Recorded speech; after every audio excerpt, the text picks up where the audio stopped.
जिस तरह हर एक काम करने के कायदे और कानून होते हैं, ठीक इसी तरह नमाज पढ़ने के भी कायदे कानून होते हैं, जिनको फ़राइज़ नमाज कहा जाता है। नमाज में कितने फ़राइज़ हैं और ये नमाज को शुरू करने के बाद कब और कैसे अदा किए जाते हैं, कि नमाज में जितने फ़राइज़ हैं इन सबको अदा करना ज़रूरी होता है। इन तमाम बातों को तमाम मुसलमानों को जानना चाहिए और अपनी नमाज की इस्लाह करना चाहिए। हम पर लाजिम है कि हम फ़राइज़ नमाज को जानें और उनको अच्छी तरीके से अदा करने की कोशिश करें। इन तमाम बातों को हम तरतीब से बताने और समझाने की कोशिश करेंगे। आइए सबसे पहले जानते हैं कि नमाज में कितने फ़राइज़ हैं। हम आपको बता दें, नमाज में कुल 7 फ़राइज़ हैं। ये वो फ़र्ज़ हैं जो नमाज के अंदर अदा किए जाने की वजह से दाखिली फ़राइज़ कहलाते हैं, यानी जब नमाज शुरू होती है तब इनको अदा किया जाता है। इन 7 फ़र्ज़ में अगर एक भी छूट जाए तो नमाज नहीं होगी, अब चाहे वो जानबूझकर छूटे या धोखे से। सजदा साहिब करने से भी नमाज नहीं होगी। अब बताते हैं वो 7 फ़र्ज़ क्या क्या हैं। नमाज में सबसे पहला फ़र्ज़ है तकबीर तहरीमा। तकबीर तहरीमा कहते हैं जब दोनों हाथ उठाकर कानों तक ले जाकर अल्लाहु अकबर कहा जाता है, इसको तकबीर तहरीमा कहते हैं। नमाज में अल्लाहु अकबर कई मरतबा कहा जाता है, लेकिन जब हाथ उठाकर अल्लाहु अकबर कहकर नमाज शुरू की जाती है, इसको तकबीर तहरीमा कहते हैं। तकबीर तहरीमा में दोनों हाथ का उठाना फ़र्ज नहीं है, सिर्फ अल्लाहु अकबर कहना फ़र्ज है। लेकिन सवाल ये पैदा होता है कि अगर कोई शख्स गूंगा है और अल्फाज नहीं अदा कर सकता, उसके लिए क्या हुक्म है? तो उसके लिए सिर्फ नियत करना काफ़ी है। अब बताते हैं नमाज का दूसरा फ़र्ज क़याम यानी खड़ा होना। अगर किसी ने बैठकर अल्लाहु अकबर कहा तो उसकी नमाज नहीं होगी। नमाज में खड़ा होना फ़र्ज है। फ़र्ज नमाज, वित्र की नमाज, ईद की नमाज, फजर की सुन्नतें अगर बगैर किसी परेशानी के बैठकर पढ़ी तो नमाज नहीं होगी, क्योंकि इन नमाजों में खड़ा होना फ़र्ज है। लिहाजा अगर कोई परेशानी या कोई बीमारी की वजह है तो खड़े होकर नियत बांध ले और उसके बाद में बैठ सकता है। लेकिन नफल नमाज पढ़ने में कोई हर्ज नहीं, चाहे बैठकर पढ़े चाहे खड़े होकर, लेकिन नफल नमाज खड़े होकर पढ़ना अफजल है। अब बताते हैं नमाज का तीसरा फ़र्ज।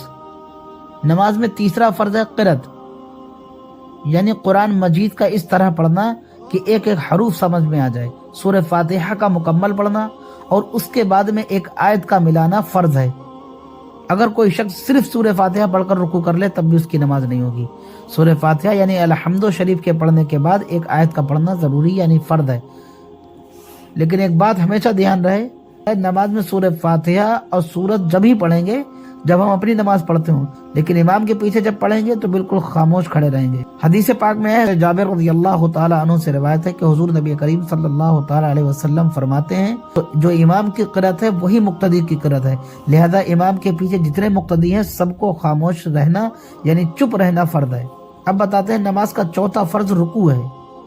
रुकू कहते हैं इतना झुकना कि हाथ बढ़ाए घुटनों तक पहुँच जाए। ये रुकू का आधा दर्जा है और पूरा दर्जा है कि पीठ सीधी हो जाए। हर रकात में एक रुकू करना फ़र्ज है। रुकू में कम से कम 1 मरतबा सुबहान अल्लाह कहने के वक्त तक ठहरना वाजिब है और रुकू में कम से कम 3 मरतबा सुबहान रब्बियल अज़ीम कहना सुन्नत है। अगर कोई शख्स सुबहान रब्बियल अज़ीम की जगह जीम कहता है उसके लिए ये जायज़ नहीं। अगर कोई शख्स सुबहान रब्बियल अज़ीम नहीं कह सकता तो उसको चाहिए वो सुबहान रब्बियल करीम कहे। अगर किसी शख्स की कच्ची बोली है वो सुबहान रब्बियल अज़ीम नहीं कह सकता तो सुबहान रब्बियल करीम कहे। लेकिन अगर वो जानबूझकर सुबहान रब्बियल अज़ीम कहता है तो सुबहान रब्बियल अज़ीम और सुबहान रब्बियल अज़ीम में ज़मीन आसमान का फ़र्क है, तो सुबहान रब्बियल अज़ीम कहने वाला सख्त गुनहगार होगा। अब बताते हैं नमाज का 5वां फ़र्ज सजदा। सजदा कहते हैं पेशानी और नाक, दोनों हाथ की हथेलियाँ और दोनों घुटने, पाँव की उंगलियां ज़मीन से लगना सजदे की हकीकत है। हुजूर फरमाते हैं कि बंदे को सबसे ज़्यादा अल्लाह ताला से क़ुर्ब हालत सजदा में हासिल होता है और सजदे में जाने के बाद पाँव की एक उंगली ज़मीन से लगना फ़र्ज है। अब ज़रा वो लोग गौर करें जो नमाज में सजदा करते वक्त अपने दोनों पैरों को ज़मीन से उठाकर हवा में टांग लेते हैं। अब बताते हैं नमाज का चौथा फ़र्ज कायदा आखिरा यानी आखिरी कायदा, जिसके बाद सलाम फेर कर नमाज पूरी की जाती है।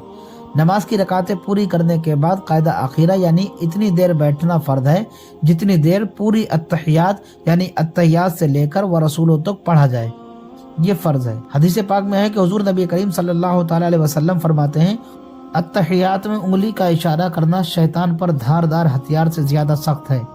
अब जानते हैं नमाज का 7वां और आखिरी फ़र्ज खुरूज बसनिया यानी अपने इरादे से नमाज से बाहर आना। नमाज पूरी करने के बाद अस्सलामु अलैकुम कहकर नमाज से बाहर आना यानी नमाज से खारिज होना।